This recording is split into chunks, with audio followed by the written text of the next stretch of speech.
الحمدللہ والصلاة والسلام علی رسول اللہ اعوذ باللہ من الشیطان الرجیم بسم اللہ الرحمن الرحیم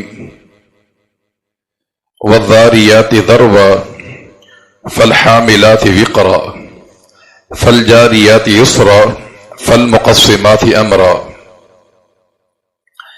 27واں پارہ ہے سورہ زاریات۔ سورہ زاریات کے آغاز میں اللہ تعالیٰ نے قیامت کے واقع ہونے پر اور قیامت کے برپا ہونے پر 4 قسمیں اٹھائی ہیں، اور یہ چاروں قسمیں اللہ تعالیٰ نے ہواؤں کی اٹھائی ہے کہ قسم ہے ان ہواؤں کی جو گرد و غبار کو بکھیرنے والی ہیں اور ان ہواؤں کی جو بادل کا بوجھ اٹھانے والی ہیں۔ 4 قسمیں کھا کے اللہ تعالیٰ نے فرمایا کہ انما توعدون لصادق، کہ جس کا تم سے وعدہ کیا جاتا ہے ان قیامت کا، اس کا برپا ہونا یقینی ہے۔ اس کے بعد اللہ تعالیٰ نے متقین کے اوصاف بیان کیے ہیں۔ ان المتقین فی جنات وعیون، فرمایا کہ متقین باغوں میں اور چشموں میں ہوں گے۔ آخذین ما آتاہم ربہم، ان کا رب ان کو جو دے گا اس سے لے رہے ہوں گے۔ اس طرح ہمارے ہاں ایک تقریب منعقد ہوتی ہے انعامات دینے کی، اور جو انعام یافتہ ہوتے ہیں انہیں انعام دیا جاتا ہے۔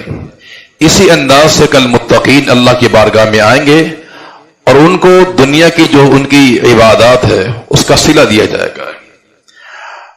آخذین ما آتاہم، اللہ ان کو دے گا وہ لے رہے ہوں گے، اور اللہ تعالیٰ انسان کو اتنی نعمتیں دے گا کہ انسان کہے گا یا اللہ بس، لیکن اللہ العالمین فرمائے گا، جیسے کہ صحیح بخاری کی روایت ہے کہ جب اہل جنت میں داخل ہو جائیں گے، اللہ ان سے پوچھے گا کہ کیا تمہاری اور کو طلب ہو؟ فرمائے گا یا اللہ نہیں۔ الم تبیض وجوہنا، تو نے ہمارے چہرے سفید کر دیے ہیں، تو نے ہمیں جنت دے دی ہے، اب مزید کوئی اور ہماری طلب نہیں ہے۔ اللہ فرمائے گا کہ میری ایک نعمت ابھی باقی ہے جو سب سے عظیم نعمت ہے، وہ نعمت یہ ہے کہ احل لکم رضوانی فلا اسخط علیکم ابدا، کہ میں تم سے ہمیشہ کے لیے راضی ہو چکا ہوں، کبھی تم سے ناراض نہیں ہوں گا۔ یہ آخرین ما آتاہم، یہ نعمت انسان کو اللہ تعالیٰ کے بارگاہ میں حاصل ہوگی۔ اور آگے فرمائے کہ متقین کو یہ نعمتیں کیوں ملیں گی؟ نمبر 1 اس لیے کہ محسنین یہ دنیا میں نیکوکار تھے۔ نمبر 2 رات کو بہت کم سوتے تھے، ان کے رات کا بیشتر حصہ جو ہے قیام میں، رکوع میں اور سجود کی حالت میں گزرا کرتا تھا۔ نمبر 3 سحری کے وقت استغفار کیا کرتے تھے۔ نمبر 4 یہ اللہ تعالیٰ کے راہ میں مال خرچ کیا کرتے تھے۔ ان نعمتوں کی ان نیک اوصاف کی بنیاد پر انہیں یہ جنت اور چشمے ملیں گے اور اللہ کی طرف سے انہیں انعامات دیے جائیں گے۔ اس کے بعد اللہ تعالیٰ نے ابراہیم علیہ السلام کا قصہ ذکر کیا ہے کہ هل اتاک حدیث ضیف ابراہیم المکرمین، کہ کیا آپ کو معلوم ہے ابراہیم کے جو مہمان آئے تھے مکرمین، بڑے عزت والے مہمان تھے وہ، اس سے مراد وہ ملائکہ ہیں جو آپ کے پاس آئے تھے انسانی شکل میں۔ قرآن نے ان کو مکرمین کہا، اصل میں مہمان مکرم ہوتا ہے، عزت دار ہوتا ہے، اور ہمارے دین میں بھی تعلیم دی گئی ہے کہ من کان یؤمن باللہ والیوم الآخر فلیکرم ضیفہ، جو اللہ کو مانتا ہے، آخرت کو مانتا ہے، اس پر لازم ہے کہ وہ مہمان کی عزت کرے۔ اس لیے قرآن مجید میں اللہ نے ابراہیم علیہ السلام کے مہمانوں کو عزت دار قرار دیا ہے۔ اور ویسے بھی جو ملائکہ ہوتے ہیں نا، وہ اللہ کے بڑے معزز لوگ ہوتے ہیں۔ قرآن نے کہا بل عباد مکرمون، یہ ملائکہ جو ہیں اللہ کے عباد ہیں، مکرمون، عزت والے لوگ ہیں۔ تو یہ آپ کے پاس آئے تھے اور آ کر سلام کیا۔ یہ ادب ہے کہ جب انسان کسی گھر میں جائے گا تو سب سے پہلے آنے والا مہمان میزبان کو سلام کرے گا، ایک بات۔ دوسری بات یہ ہے کہ فراغ الی اہلہ، آنے والے مہمان سے یہ نہ پوچھا جائے کہ آپ کیا لیں گے، بس گھر میں جو دستیاب ہے وہ لے آنا چاہیے۔ یہ آداب ضیف بیان کیے گئے ہیں کہ فقربہ الیہ، چھپکے سے چلے گئے اور ایک بچڑا بھونا اور لے آئے، پوچھا نہیں ان سے آپ کیا کھائیں گے. اور نمبر 3 فقربہ الیہم، تیسرا ادب یہ بیان کیا گیا ہے کہ مہمان کے سامنے کھانا رکھنا چاہیے، دور نہیں، اس کو زحمت اٹھانی پڑے. فقربہ الیہم، تاکہ وہ اٹھ کر نہ جائے بلکہ آپ کھانا اس کے پاس لا کے رکھیں کہ وہ آرام سے کھا سکے. یہ آداب ضیف یہاں پر بیان کیے گئے. اس کے بعد سورۃ طور ہے، فرمایا کہ والطور وکتاب مستور فی رق منشور والبیت المعمور والسقف المرفوع والبحر المسجور ان عذاب ربک لواقع. یہ شروع کی 5 آیات میں اللہ نے 5 قسمیں کہی ہیں، سورۃ طور کی اور کتاب مستور لوح محفوظ کی اور بیت معمور کی. یہ بیت معمور 7ویں آسمان پر اللہ کا ایک گھر ہے. بیت معمور کا معنی آباد گھر، وہ آباد ہے، جیسے دنیا میں خانہ کعبہ آباد ہے بحمد اللہ، اللہ کی توفیق سے. بالکل اس کی سمت پر 7ویں آسمان پر ایک بیت معمور ہے، بالکل اس کے سمت پر رکھا گیا ہے. اسے آباد کس نے کیا ہے؟ اللہ تعالیٰ کے ملائکہ نے اس کو آباد کیا ہوا ہے. رسول اللہ صلی اللہ علیہ وسلم کا فرمان ہے کہ روزانہ اس کا طواف 70,000 فرشتے کرتے ہیں، اور جس نے ایک بار کر لیا ہے قیامت تک اس کی دوبارہ باری نہیں آئے گی. وہ تو کیسا بیت معمور ہوگا میرے بھائی. یہ 5 قسمیں اٹھائی ہیں ایک بات بتانے کے لیے کہ ان عذاب ربک لواقع، کہ تیرے رب کا جو عذاب ہے منکرین پر آ کر رہے گا. ما لہ من دافع، کوئی مائی کلال اس کو دور نہیں کر سکتا ہے. یہ آیات جب نازل ہوئی تھی تو امیر عمر رضی اللہ تعالیٰ عنہ بیمار ہو گئے تھے، 1 مہینہ بیمار رہے. چونکہ اس میں ذکر کیا گیا ہے کہ 5 قسمیں کھا کر کہ ان عذاب ربک لواقع، کہ تیرے رب کا جو عذاب ہے یہ آ کر رہے گا. دنیا میں کوئی ایسا مائی کلال نہیں ہے جس کو ہٹا سکے اس کو جو ہے. تو قرآن کا ایسا اثر ہوا کہ امیر عمر 1 مہینہ بیمار رہے اور لوگ ان کی عیادت کے لیے آیا کرتے تھے. اور یہاں العالمین نے پھر متقین کے اوصاف بیان کیے ہیں، اور یہاں ایک عظیم بات جو بیان کی ہمارے لیے کہ والذین آمنوا واتبعتهم ذریتهم بایمان الحقنا بهم ذریتهم وما التناهم من عملهم من شیء. فرمائے کہ ایسی اولاد جو اپنے ماں باپ کے نقش قدم پر چلتی ہے صالحیت میں، نیک ہونے میں، جیسے ماں باپ نیک ہیں اولاد بھی اسی راہ پر چلتی ہے. تو اگر اولاد کا درجہ جنت میں اگر ماں باپ کے برابر نہیں بھی ہوگا تو اللہ تعالیٰ احسان یہ کرے گا کہ ان کے اولاد کے درجات کو خود بلند فرما کے ماں باپ سے ملا دے گا ان کو چاہیے. یعنی جنت میں انہیں رفاقت ماں باپ کی مل جائے گی. یہ اللہ کا احسان اس انداز سے ہے کہ اللہ ایسا نہیں کرے گا کہ ماں باپ کے نیک عمل کم کر کے اولاد کے برابر لے آئے، بلکہ جن کے درجے کم ہیں ان کے نیک اعمال کو بڑھا کر انہیں ماں باپ سے ملا دے گا. یہ تو گویا کہ ماں باپ کی نیکی جو ہے یہ اولاد کے کام آئے گی میرے بھائیوں. اگر ماں باپ نیک ہیں درجہ اونچا ہوگا، اولاد کا درجہ اگرچہ کم ہی کیوں نہ ہو اللہ تعالیٰ ان کے ماں باپ کی نیکی کی بنیاد پر ان کے درجے کو بلند فرما دے گا. اور اس کے الٹ بھی ہوگا، اس کے الٹ بھی کیا جائے گا کہ اگر ماں باپ کا درجہ کم ہے اور اولاد کا درجہ زیادہ ہے. دیکھیں اخروی طور پر کامیابی اعمال صالح پر ہے. دنیا میں یقینی بات ہے ماں باپ کا درجہ اونچا ہوتا ہے، لیکن اخروی کامیابی کے لیے اعمال صالح ہونے چاہیے. تو بعض اوقات ایسا ہو سکتا ہے کہ باپ کا درجہ کم ہو اولاد کے مقابلے میں، تو وہاں العالمین پہ ایسا کرے گا کہ اولاد کے نیک ہونے کی بنیاد پر ماں باپ کا درجہ بلند کرے گا. اس کی دلیل رسول اللہ صلی اللہ علیہ وسلم کا فرمان ہے، فرمایا کہ ایک شخص کا جنت میں اچانک درجہ اونچا ہو جائے گا جنت کے اندر، تو وہ سوال کرے گا یا اللہ یہ درجہ کیسے اونچا ہو گیا؟ فرمایا باستغفار والدیک، دنیا میں تیرے بچے نے تیرے لیے بخشش کی دعا کر دی ہے تو ہم نے تیرا مقام اونچا کر دیا ہے. یہ تب ہے جب ماں باپ اپنی اولاد کی اچھی تربیت کر کے یہاں سے جائیں گے. یہاں اور بھی بہت سی باتیں ارشاد فرمائی ہیں، خاص کر گھر کے تعلق سے یہ بات یہاں بیان فرمائی ہے کہ جب جنتی جنت میں داخل کر دیے جائیں گے تو اقبل بعضهم علی بعض یتساءلون، آپس میں باتیں کریں گے. وہ ان کی باتوں میں ایک بات یہ بھی ہوگی کہ انا کننا قبل فی اہلنا مشفقین، کہ ہم دنیا میں اپنے گھر والوں میں ڈرنے والے تھے.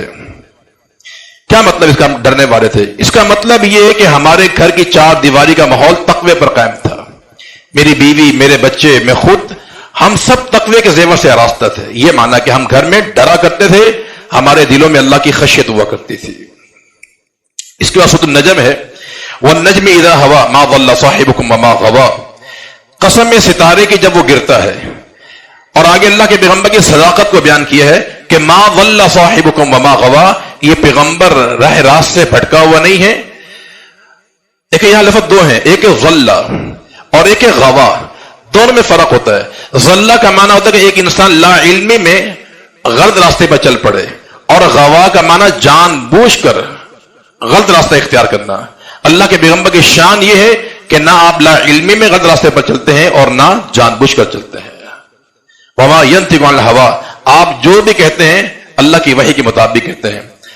اور آپ کا فرمان ہے، عبداللہ بن عمر کو فرمایا تھا اکتب فوالذی نفسی بیدہ، قسم اس ذات کی جس کے ہاتھ میں میری جان ہے، میرے منہ سے جو نکلتا ہے وہ حق ہی نکلتا ہے، کیونکہ میرے پیغمبر جب بھی کلام کرتا ہے وحی کے مطابق کلام کرتا ہے. اس کے بعد جبریل کے چند صفات بیان کی ہیں کہ جبریل علمہ شدید القوا. جبریل کی پہلی صفت یہ کہ شدید القوا، وہ کئی قوتوں کا مالک ہے.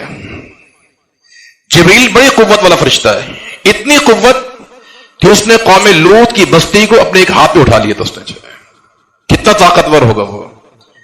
اور جب اسے اللہ کے پیغمبر نے پہلی بار اپنی اصلی حالت میں دیکھا تھا تو اللہ کے پیغمبر کی جو کیفیت ہے، صحیح بخاری میں اس کا ذکر کیا گیا کہ یرجف فؤادہ، آپ کا دل کپ کپا رہا تھا.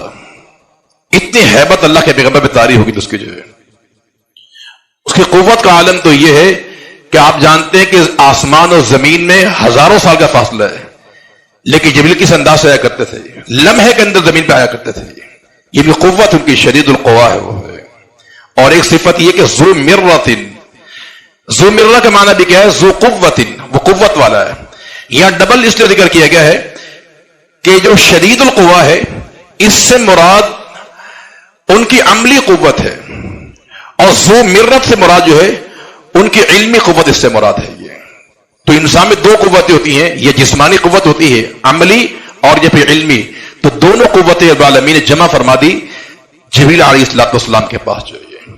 لیکن رب العالمین کے ہیبت کا عالم یہ تھا، رسول اللہ صلی اللہ علیہ وسلم کا فرمان، جب میں معراج پر گیا میں نے جبریل کو دیکھا کہ اللہ کی ہیبت اور خوف سے اس طرح بیٹھے ہوئے تھے کہ جیسے کمبل جمع کیا ہوا ہو.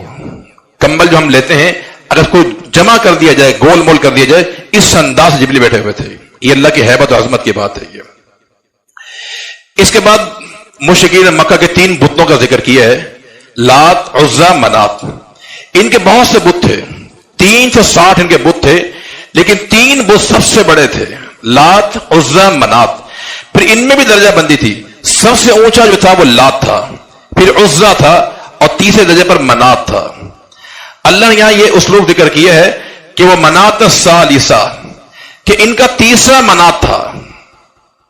یہ اس لیے کہا گیا ہے کہ سوچنے کی بات یہ ہے کہ معبود کیسا ہے کہ جو درجہ بندی کے اندر ہوتا ہے. معبود تو معبود ہوتا ہے، لیکن جو تم نے اپنے دیوی بنائے ہوئے ہیں ان میں درجہ بندی ہے. اول نمبر کا لات ہے، نمبر 2 منات ہے. پھر تو فرمایا کہ یہ جو تم نے درجہ بندی کی ہوئی ہے یہ تو تمہاری حماقت کی دلیل ہے. یہ اور ایک معبود کبھی بھی دوسرے معبود کو برداشت نہیں کر سکتا ہے. یہ قرآن ذکر کیا، لو کان فیہما آلہۃ الا اللہ، اگر اس دنیا کے اندر اللہ کے سوا کوئی اور بھی معبود ہوتا تو زمین میں فساد ہو جاتا ہے. تو ان 3 معبودوں کا ذکر کیا ان لوگوں کا. اس میں جو عزا تھا یہ قریش کا بت تھا. یہ قریش اس کی پوجا کیا کرتے تھے، اور اتنا اس کے پر ان کا اعتماد تھا کہ جنگ احد میں جب مسلمانوں کو شکست ہوئی تھی عارضی طور پر، اس موقع پہ ابو سفیان نے کہا تھا لنا عزا ولا عزا لکم، ہمارا عزا ہے تمہارا عزا نہیں ہے. تو اللہ کے پیغمبر میں جواب دو، لنا مولانا ولا مولا لکم، اللہ ہمارا دوست ہے تمہارا کوئی دوست ہی نہیں ہے. یہ تو عزا کی یہ پوجا کیا کرتے تھے. یہ اور یہ خاتون تھی جس کے نام سے یہ نام بنایا گیا تھا. یہ اس کے بعد سورہ قمر ہے، اقتربت الساعة وانشق القمر. نبی کریم صلی اللہ علیہ وسلم اس سورہ کو عیدین کی نماز میں پڑھا کرتے تھے. ثابت ہے آپ وسلم ایک رکعت میں اقتربت الساعة اور دوسری رکعت میں آپ سورہ قاف پڑھا کرتے تھے. اس کے آغاز میں اللہ کے پیغمبر کا ایک معجزہ ذکر کیا گیا ہے کہ اقتربت الساعة، قیامت قریب آ چکی، وانشق القمر، چاند کے 2 ٹکڑے ہو گئے ہیں. کفار مکہ نے اللہ کے پیغمبر سے مطالبہ کیا تھا کہ اگر آپ چاند کے 2 ٹکڑے کر دیں ہم آپ پر ایمان لے آئیں گے. تو چنانچہ ایسا ہی ہوا. اللہ کے پیغمبر نے، اللہ تعالیٰ نے یہ معجزہ ظاہر کیا کہ چاند کے 2 ٹکڑے کر دیے گئے تھے. قرآن نے یہاں ذکر کیا کہ جب چاند کے 2 ٹکڑے ہو گئے، ایک پہاڑ کے دائیں جانب گیا، ایک بائیں جانب چلا گیا تھا، اور لوگوں نے اس کا مشاہدہ بھی کیا اس دور کے اندر. لیکن کفار نے کیا کہا کہ تو جادو ہے. یہ فرمایا کہ وہیں یروا آیتیں یعرضوا ویقول سحر مستمر، کہا یہ تو جادو ہے، یہ کوئی موضوع وعظہ نہیں ہے. کفار نے یہاں تک کہا تھا کہ تم انتظار کرو، جو لوگ ہمارے سفر میں گئے ہوئے نا، مکہ سے باہر گئے ہوئے، وہ جب آئیں گے اگر وہ اس کی گواہی دیں کہ ہم نے خود دیکھا ہے تو پھر ایمان لائیں گے، اگر وہ کہیں کہ نہیں تو پھر جادو ہے.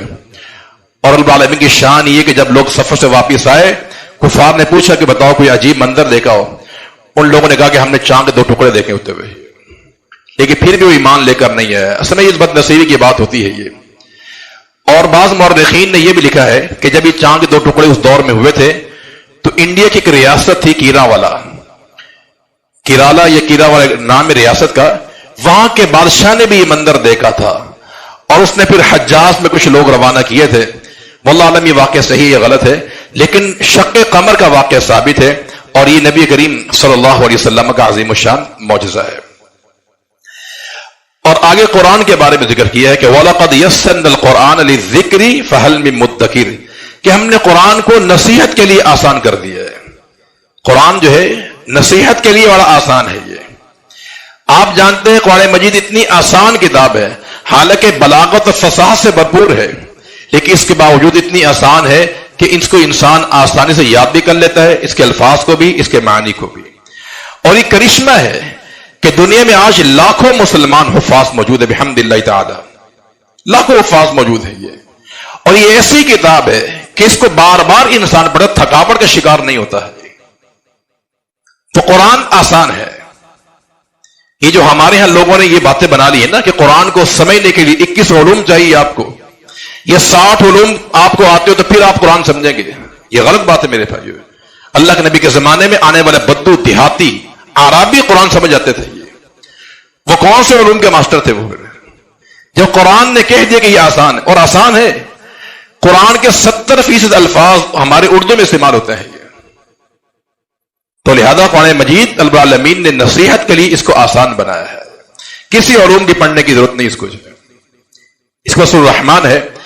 سورہ الرحمن کے بارے میں ایک روایت مشہور بیان کی جاتی ہے کہ رسول اللہ صلی اللہ علیہ وسلم کا فرمان ہے کہ سورہ الرحمن جو ہے یہ قرآن کی دلہن ہے. یہ لیکن یہ روایت صحیح نہیں ہے. شیخ البانی رحمہ اللہ نے اس کو ضعیف اور موضوع قرار دیا ہے. یہ سورہ الرحمن العالمین نے اپنے انعامات کا ذکر کیا ہے، بہت سی نعمتوں کا ذکر کیا ہے.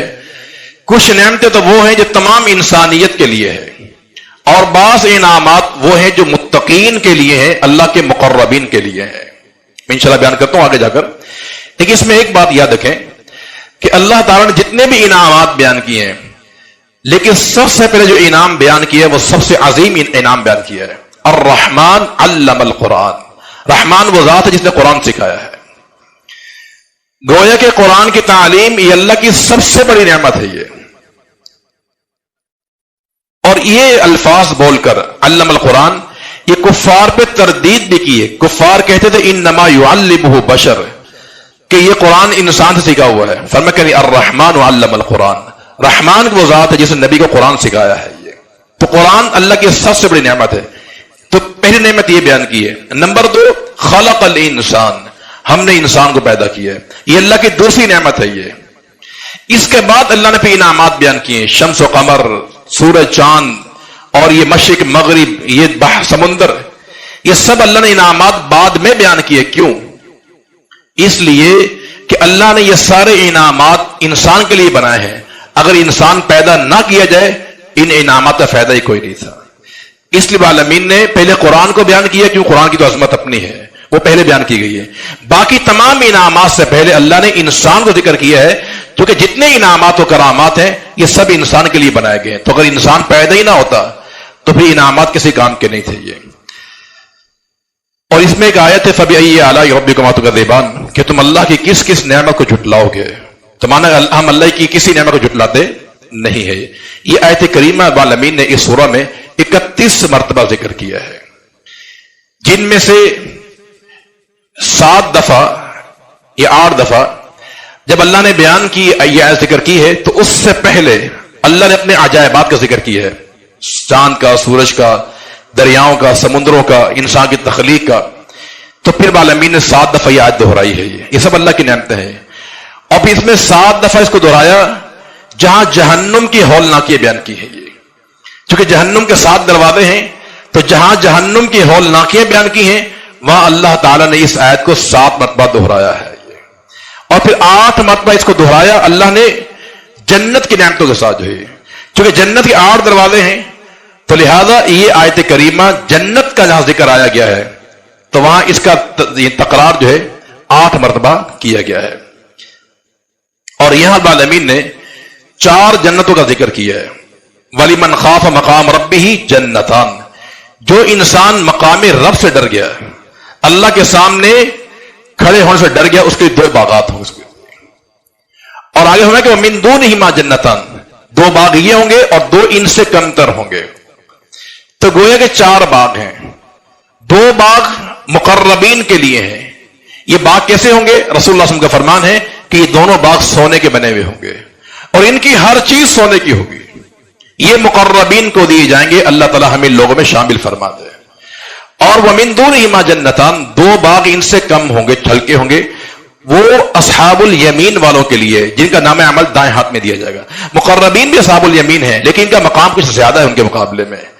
یہ 2 جو باغ ہوں گے فرمایا چاندی کے ہوں گے اور ان کی ہر چیز چاندی کی ہوگی. اور پھر یہاں 2 چشموں کا ذکر کیا گیا ہے. فرمایا کہ وَمِن كُلِّ فَاكِهَةٍ زَوْجَانِ، جنت میں ہر پھل 2 طرح کا ہوگا. پھل ایک ہی ہوگا لیکن ذائقے الگ الگ ہوں گے. یعنی سیب اگر ہے 2 کلر کے ہوں گے لیکن ذائقہ اور مٹھاس کی کیا ہوگی؟ ایک جیسی ہوگی. اور یہاں فرمایا کہ جنت میں 2 چشمے ہوں گے. نام ذکر نہیں کیا گیا، ان کا نام تو دہر میں ہے، تسنیم اور سلسبیل. یہ 2 چشمے اہل جنت کے العالمین نے تیار کیے ہوئے ہیں. اور یہاں حور عین کا ذکر کیا ہے کہ فیہن قاصرات الطرف، جنت میں شرمیلی نگاہوں والی عورتیں دی جائیں گی جنتی کو، جو ہے جن کی نگاہیں جھکی ہوئی ہوں گی.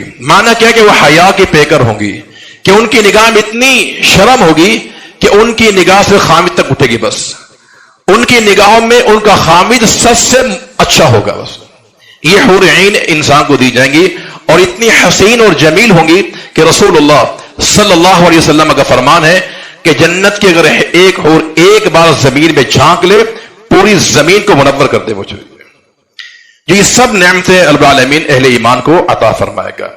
اور اس سورہ کے آخر میں فرمایا کہ تبارک اسم ربک ذی الجلال والاکرام، تیرا رب کا نام بڑا بابرکت ہے. جب اللہ کا نام بابرکت ہے تو ذات کتنی بابرکت ہوگی میرے بھائی. یہ تبارک کا جو لفظ ہے اس میں 2 معنی ہوتے ہیں. ایک معنی دوام کا ہوتا ہے اور ایک معنی ہوتا ہے کثرت کا. کیا معنی؟ تیرے رب کی برکت ہمیشہ کے لیے اور بہت زیادہ ہے. تو رب کا نام بھی مبارک ہے، اس کی ذات بھی کیا ہے؟ مبارک ہے. جب ہم نماز پڑھ کے فارغ ہوتے ہیں تو کیا پڑھتے ہیں؟ اللہم انت السلام ومنک السلام تبارکت. اللہ کی ذات کیا ہے؟ بہت بابرکت ہے. تو ذی الجلال والاکرام، وہ ذات کیا ہے؟ ذو الجلال ہے والاکرام ہے. اور اللہ کے نبی کا فرمان ہے الذو بیا ذی الجلال والاکرام، تم اللہ کے جو صفت ہے نا ذو الجلال والاکرام، اس سے چمٹ جاؤ، اس کو اپنی دعاؤں میں اللہ کی بارگاہ میں تم پیش کیا کرو. اس کے بصر واقعہ ہے. فرمایا اذا وقعت الواقعہ، جب واقع ہونے والی واقع ہو جائے گی. یہ واقعہ قیامت کی علامت، قیامت کا نام ہے چونکہ یہ واقع ہو کر رہے گی. اس کا وقوع یقینی ہے. اس کا نام واقعہ بھی ہے، اسے حاقہ بھی کہتے ہیں، اسے القاریہ بھی کہتے ہیں، اس کو طامۃ الکبریٰ بھی کہتے ہیں، اس کو صاخہ بھی کہتے ہیں. بہت سارے قیامت کے نام ہیں. فرمایا قیامت واقع ہو کر رہے گی. جب قیامت واقع ہوگی تو بعض لوگ پستی کا شکار ہوں گے اور بعض ترقی کریں گے. یعنی کچھ کامیاب اور کچھ کیا ہو جائیں گے؟ ناکام ہوں گے. پھر 3 گروہوں کا ذکر کیا ہے. اصحاب المیمنہ دائیں ہاتھ والے، اصحاب المشأ بائیں ہاتھ والے، اور والسابقون السابقون جو سبقت کرنے والے ہیں. 3 گروہ ہیں یہ. اصحاب الیمین ان کے الگ ذکر گئے یہاں پر، اور ایک ہے السابقون السابقون جو دنیا میں عمل میں سبقت کرنے والے ہیں. یہاں تکرار ہے السابقون السابقون. کیا معنی اس کا؟ معنی السابقون فی الدنیا ہم السابقون فی الآخرہ. جس انسان کی عمل کی سواری دنیا میں تیز رہی وہ انسان آخرت میں بھی سب سے پہلے جنت میں داخل کیا جائے گا. اور اس دور میں یہ مسابقہ شکلیں موجود ہیں ہمارے پاس میرے بھائیو. آپ صف اول میں آئیے، یہ مسابقت ہی آپ کی جو ہے. آپ جمعے کے دن جلدی نماز پڑھنے کے لیے آئیں، یہ مسابقت ہے آپ کے لیے، تو صف اول میں آنا اور جمعے کے دن جلدی نکلنا گھر سے اور مسجد میں آنا، یہ سب السابقون السابقون میں شامل ہے۔ یہ اولئک المقربون، یہ لوگ اللہ کے مقرب لوگ ہیں میرے بھائی۔ دین اسلام میں مسابقت کی بڑی حیثیت ہے، وقت نہیں ورنہ آپ کو میں اس میں تفصیلی بات کرتا۔ ایک حدیث، مشہور حدیث ہے، فرمایا کہ میری امت کے 70,000 لوگ جو ہیں بلا حساب جنت میں داخل کیے جائیں گے۔ تو ایک صحابی نے کیا کہا تھا کہ ادعوا اللہ ان یجعلنی منہم، آپ دعا کرے اللہ مجھے اس میں شامل فرما دے۔ فرمایا کہ انت منہم، تو انہی میں شامل ہے۔ ایک اور صحابی کھڑے ہوئے تھے، پھر کہا کہ میرے بھی دعا کرے۔ فرمایا کہ سبق بہا عکاشہ، عکاشہ آگے نکل چکا ہے، وہ یہ مسابقت ہے میرے بھائی۔ اور اللہ کے نبی کا فرمان ہے کہ انا سابق العرب وصہیب سابق الروم وبلال سابق الحبشہ وسلمان سابق الفارس۔ فرمایا کہ عرب کی پوری سرزمین میں سب سے پہلے مجھے جنت میں داخل کیا جائے گا۔ روم کی سرزمین میں صہیب رومی کو، حبشہ میں بلال حبشی کو، اور فارس میں سلمان فارسی کو۔ کیوں؟ یہ اول ترین لوگ ہیں جو مسلمان ہوئے ہیں۔ یہ تو دین اسلام میں مسابقت کی بڑی حیثیت ہے میرے بھائیوں۔ اور آخر میں انہی تین کے بارے میں ذکر کیا ہے کہ جو لوگ مسابقت کرنے والے ہیں، جب ان کا آخری وقت آتا ہے، جب قریب الموت ہوتے ہیں، تو فروح و ریحان، یہ راحت میں ہوتے ہیں اور خوشبودار پھولوں کے اندر ہوتے ہیں، وہ جنت و نعیم اور نعمتوں کے اندر ہوتے ہیں۔ وہ اللہ ہمیں لوگوں میں شامل فرما دے۔ اور جو اصحاب الیمین ہوتے ہیں، فرمائے کہ انہیں فرشتے سلام کرتے ہیں، فسلام لک من اصحاب الیمین۔ یہ نمبر 2 طبقہ ہے، دونوں جنتی ہوتے ہیں لیکن مقربین کا مقام زیادہ ہے۔ اور تیسرا گروہ کیا تھا؟ بائیں ہاتھ والا۔ فرمایا یہ کیا ہوں گے؟ فنزل من حمیم، انہیں گرم پانی پلایا جائے گا، وہ تصلیۃ جہیم، انہیں جہنم میں داخل کیا جائے گا۔ اللہ تعالیٰ ہمیں اس سے بچا کر رکھے۔ اس کے بعد آخری سورہ حدید ہے۔ فرمایا کہ سبح للہ ما فی السماوات والارض وهو العزیز الحکیم۔ اللہ کی تسبیح بیان کرتی ہے ہر چیز آسمان اور زمین کی۔ اصل میں کفار پر چوٹ لگائی گئی ہے کہ تم کہتے ہو کہ اللہ کے ساتھ کوئی اور بھی شریک ہیں۔ دنیا کی ہر چیز اللہ کے بارے میں بیان کرنے کہ اللہ بے عیب ہے، اس میں کوئی عیب نہیں ہے، لیکن افسوس ہے تم پر کہ تم اللہ کے ساتھ اوروں کو شریک کر رہے ہو، لات کو، عزا کو، منات کو جو ہے یہ۔ تو یہ ان کو چوٹ لگانے کے لیے فرمایا کہ سبح للہ ما فی السماوات والارض، ہر چیز آسمان زمین کی، کیا حیوانات، کیا جمادات، شجر، حجر، ہر چیز اللہ کی تسبیح بیان کرتی ہے، اس سے کوئی شریک نہیں ہے۔ انسان کو اللہ نے پیدا کیا ہے، دنیا میں لے کر آیا، اور پیدا کرنے کے بعد بیکار نہیں چھوڑا، اس کی جو ضروریات زندگی اس کو مہیا فرمائی ہے۔ جب سارے کام پروردگار کی ذات کر رہی ہے تو سبح للہ، تو تمام تعریفیں بھی اللہ تعالیٰ کے لیے ہے۔ اس کے بعد صحابہ کرام کے تعلق سے ایک بات ارشاد فرمائی ہے، فرمایا کہ لا یستوی منکم من انفق من قبل الفتح وقاتل۔ فرمایا کہ وہ صحابہ کرام کہ جنہوں نے فتح مکہ سے پہلے اللہ کے راہ میں مال خرچ کیا ہے اور ایمان لے کر جہاد کیا ہے، یہ اور جنہوں نے فتح مکہ کے بعد جہاد کیا اور مال خرچ کیا، دونوں برابر نہیں ہے۔ یقینی بات آپ جانتے ہیں کہ فتح مکہ سے پہلے مسلمانوں کے حالات بہتر نہیں تھے، مالی حوالے سے بڑی کمزوری تھی، تو جنہوں نے ان حالات میں، تکلیف کے حالات میں مال خرچ کیا ہے، جہاد کیا ہے، ان کا درجہ زیادہ ہے ان صحابہ کرام سے کہ جنہوں نے فتح مکہ کے بعد اسلام قبول کیا ہے۔